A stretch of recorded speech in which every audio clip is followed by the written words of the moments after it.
Salve, gente. O 7 de setembro foi uma grande mentira e um grande descaso com os mortos nordestinos que lutaram pela independência. Porque antes e depois do 7 de setembro houve guerras, quase um ano depois de guerras acontecendo e nordestino morrendo para acontecer a independência. E o mérito vai para São Paulo, que não lutou. Ou o 7 de setembro ou é uma grande burrice ou é uma grande maldade. Primeiro que não é igual os livros falam que foi sem guerra. Houve guerra sim, mais de ano de guerra. Segundo o quadro de Pedro Américo, que é aquele quadro grande lá que mostra Dom Pedro montado em cavalo com farda de gala à margem do Ipiranga. Outra grande mentira. Eles tinham acabado de subir a serra de Santos para São Paulo e cavalo não aguenta subir a serra. Então eles estavam com mulas e ninguém estava com farda de gala. A independência foi um processo lento e ia acontecer de qualquer maneira. O mundo já estava saturado das monarquias absolutistas. Por exemplo, no século XVIII, os Estados Unidos ficou livre na Inglaterra, virou a República. A Revolução Francesa virou República. A revolta dos Haiti, a revolta dos escravos nos Haiti, as revoluções da América Espanhola, tudo viraram república aqui e aboliram a escravidão. Então o Brasil, como sempre, já estava atrasado e ia acontecer de qualquer maneira. Então, como que começou a independência acontecer no Brasil? Em 1808,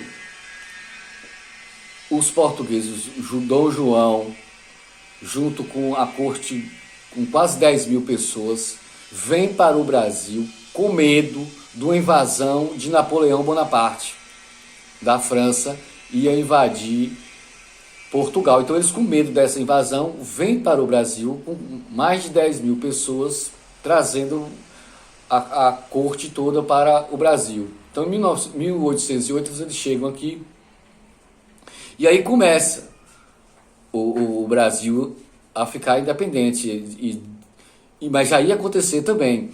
Então eles trazem várias instituições, constrói o Jardim Botânico.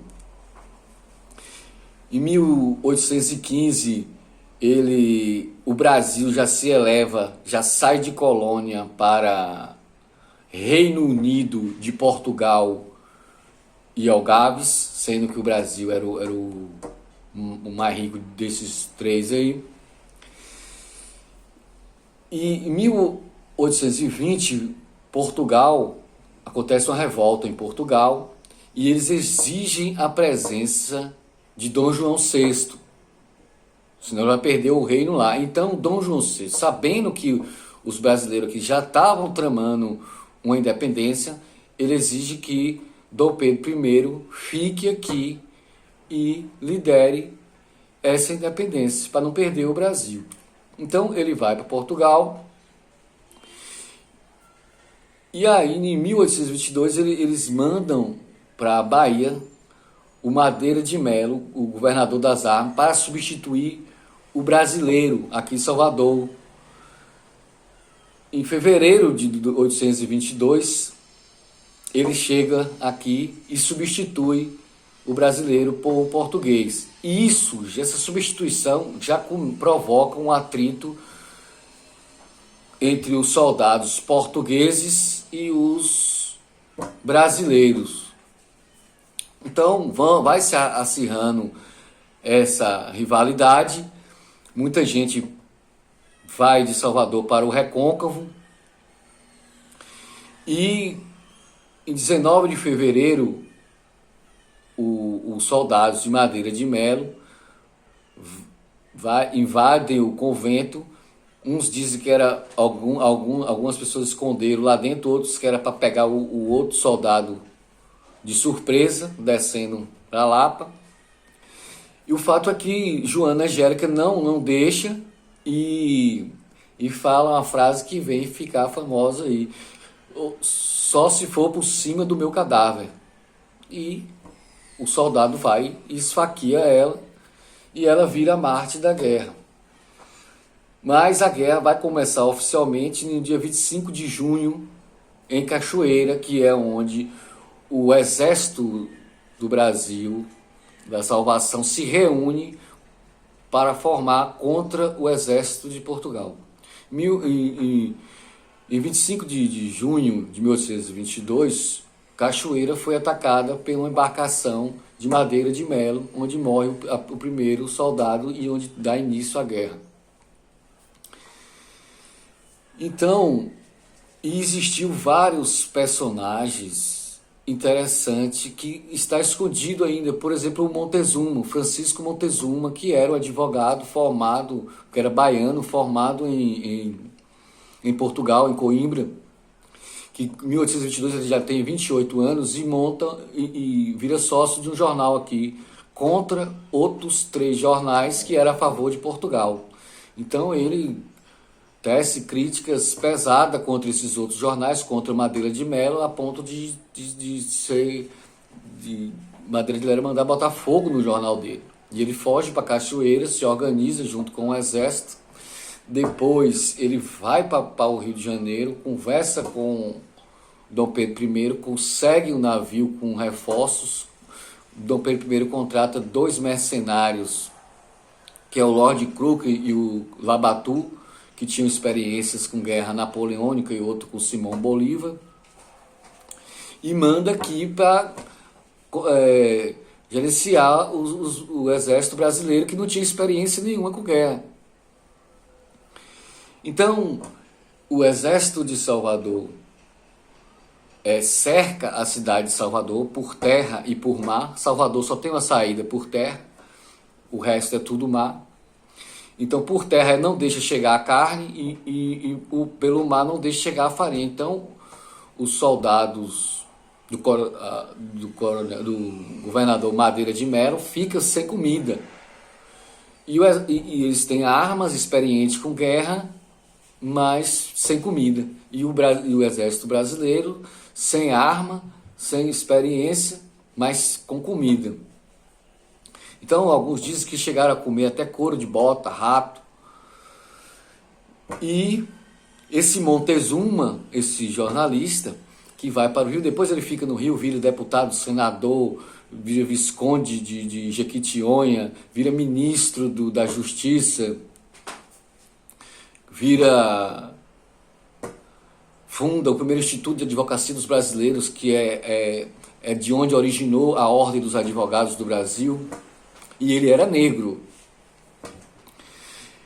que teve também nessa batalha, nessas guerras, Maria Quitéria, que cortou o cabelo, vestiu a farda do primo e se alistou voluntariamente para lutar. Depois descobriram que era uma mulher, mas como era muito boa no tiro, muito boa soldada, fizeram a farda feminina, a primeira farda feminina do Exército Brasileiro, a primeira mulher do Exército Brasileiro, condecorada com as maiores honrarias do Exército. Maria Quitéria. Teve também Maria Filípia, que reorganizou as marisqueiras e liderou homens e mulheres, negros e brancos, e dava surra de cansação nos portugueses, que não deixou invadir a ilha. E por que o pessoal, os brasileiros, não sabem disso? Porque as nossas escolas e os nossos jornais, ao invés de informar, eles desinformam, aliena e padroniza as pessoas. Tudo ferindo a Constituição, que garante a informação de qualidade, a alimentação, os direitos iguais perante a lei, a dignidade da pessoa humana. E o STF, que que dizem ser os guardiões dos direitos constitucionais, parece que só garante esses direitos para as classes mais favorecidas, porque a Constituição é para combater os privilégios, sendo que essas pessoas vieram de classes privilegiadas, foram privilegiados com esses cargos. Então a gente tem a escola pública sem qualidade, os jornais públicos, os canais públicos têm qualidade, mas é os ricos que assistem. E os canais privados, que é aberto, que é a porcaria, fica pro povão. Sendo que existe canais públicos de qualidade. E os membros do STF, que também faz parte da TV Justiça, não consegue também nem ter uma linguagem acessível para as pessoas. Não conseguem comunicar, sendo que a fala é para comunicação.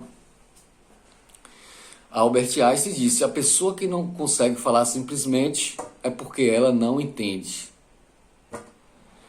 E é essa impressão que eu tenho.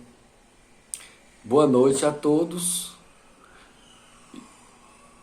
E façam parte das pessoas que conheçam a história.